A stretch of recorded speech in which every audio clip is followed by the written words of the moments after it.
There are things a man carries that never show on the outside. Caleb Morrow had been carrying his for 4 years. 4 years since the fire. 4 years since he'd watched everything he'd built on 43 acres of Montana hillside turn to ash in the space of a February night. The barn, the winter feed, the small house with the blue door his wife had painted the week before she left him. Not because of the fire, but 3 weeks before it, which meant Caleb had faced that February dawn with nothing. No livestock, no shelter, no one standing beside him in the snow. He rebuilt anyway. That was the thing about Caleb Morrow that the town of Harlan's Creek either admired or found unsettling depending on who you asked. He didn't ask for help. He didn't explain himself. He just went back to work the next morning in weather cold enough to crack stone, and he kept going. By the time Clara Hess started leaving things on his fence post, he had most of the structure back. But a structure and a home are two different things, and Caleb knew the difference. The first time he found something on the fence post, he thought it was a mistake. A jar of preserves, apple butter, wrapped in cloth and left without a note. He looked up and down the road. Nobody. He took it inside, told himself it was probably intended for someone else, and ate half of it standing at the kitchen counter because he hadn't had anything that tasted like someone cared in longer than he wanted to count. The second time was a week later. Smoked venison, wrapped in paper, still warm. He stood at the fence holding it and looked down the road toward the Hess property, where Clara Hess had been running her family's homestead alone since her father's health had gone in the fall. He'd seen her at the feed store in October. They'd exchanged maybe 12 words. She was direct and deliberate and didn't waste either of those things. He left a jar of honey on her fence post the next day. No note. She left a loaf of rye bread on his fence post 2 days after that. No note. Neither of them mentioned it. They'd see each other in town and nod, the way people nod when they have an unspoken arrangement and both parties understand the terms without saying them out loud.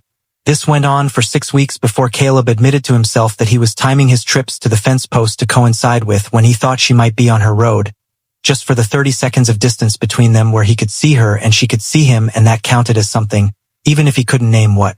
He named it the night the blizzard hit in January. It came fast the way the worst ones do, no real warning, just a sky that turned the wrong color at 3 in the afternoon, and by dark it was 30 below and the wind was coming off the mountains like it meant to settle a score. Caleb was out checking his cattle when he saw it, a light in the wrong place. Not her house, which sat south of the road. This light was north, up near the ridge, bobbing and unsteady. He knew what it was before he let himself think it through. He didn't go back for warmer gear. He went straight toward it. He found her at the base of the ridge with a broken fence line in front of her and 4 cattle already into the tree line. Her lantern was nearly out of oil. She had blood on her left hand from the wire and she was working the fence anyway, methodically, like the cold and the dark and the blood were simply conditions to be managed. "You're losing the Bergman heifer," he said, coming up beside her. "I know." She didn't look up. She went left. "I'll get her. Hold the line." He went left into the dark and the snow and the kind of cold that makes your lungs feel like they're being wrung out. He found the heifer in a ravine she'd half slid into, stood there in the dark talking to her the way you talk to frightened animals, low and steady and with no particular expectation of being listened to, until she calmed enough to lead out. By the time he got her back, Clara had the fence held with what looked like pure will and a length of wire she'd salvaged from somewhere he couldn't identify. They got the cattle sorted in the dark. Took 2 hours. Neither of them spoke much. When it was done, they stood in the snow at the top of her fence line with the blizzard pressing down on both of them and their breath coming in visible clouds. "Your hand," he said. "It's fine." "It's not fine." She looked at it. "It'll keep until morning. Come to the house," he said, and then because he was a man who meant what he said and said exactly what he meant, he added, "I have better bandaging than you'll find out here in the dark." She looked at him with the expression of someone evaluating a proposition and finding it reasonable. "All right," she said. He learned 3 things about Clara Hess that night. First, she took her coffee black and didn't apologize for it. Second, she had rebuilt her father's fence line twice in the past 2 years without telling anyone, because she'd figured it was her problem to solve and she solved it. Third, She had an older brother in Billings who had offered to buy the property 6 months ago, and she had turned him down without hesitation. And when Caleb asked why, she looked at him with clear, level eyes and said, "Because it's mine, and I know what it cost." He understood that kind of math. She left before dawn. He found himself standing at the kitchen window watching her lantern move down the road and feeling the particular silence of a house that had someone in it recently and now didn't. He went to bed. He didn't sleep. It was his neighbor Frank Adler who told him, 2 weeks later at the feed store, with the helpful bluntness of a man who considers social tact a form of dishonesty, that Clara Hess had been offered a contract to sell her 40 acres to a timber company out of Helena, and that the offer was substantial, and that her brother had apparently been putting pressure on her since November, and that the word in Harlan's Creek was that she was going to take it. Caleb bought his feed. He drove home. He sat at the kitchen table for a long time. He was not a man who inserted himself into other people's decisions. He believed that a person's land and a person's life were theirs to do with as they chose, and that the particular pain of losing a thing was something you had to be allowed to reach on your own before someone else's opinion was worth anything. He believed all of this strongly enough that he'd applied it to himself for 4 years and it had gotten him through.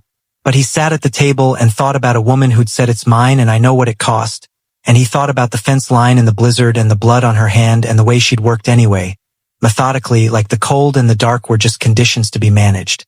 And then he thought about what it would mean if that light was gone from the ridge. He was on her porch the next morning before he'd fully decided to be. She opened the door and looked at him without surprise, which he wasn't sure what to make of. "Frank Adler talks too much," she said. "He does," Caleb agreed. "Can I come in?" She stepped aside. He sat at her kitchen table and said what he'd come to say the direct way, the only way he knew. "If it's the money that's making this difficult, I want you to know I can help with the spring costs. Not as charity. As a working arrangement, a fair one, same as neighbors have been making in this part of Montana for 100 years. If you want that." She looked at him over her coffee cup for a long time.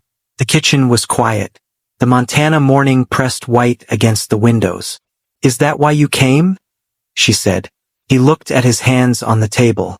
In 4 years, he had not said anything out loud that he wasn't certain of, because certainty was one of the few things the fire hadn't taken. He looked up at her. "No," he said. "That's the practical reason. I came because I don't want you to go." Clara set her cup down.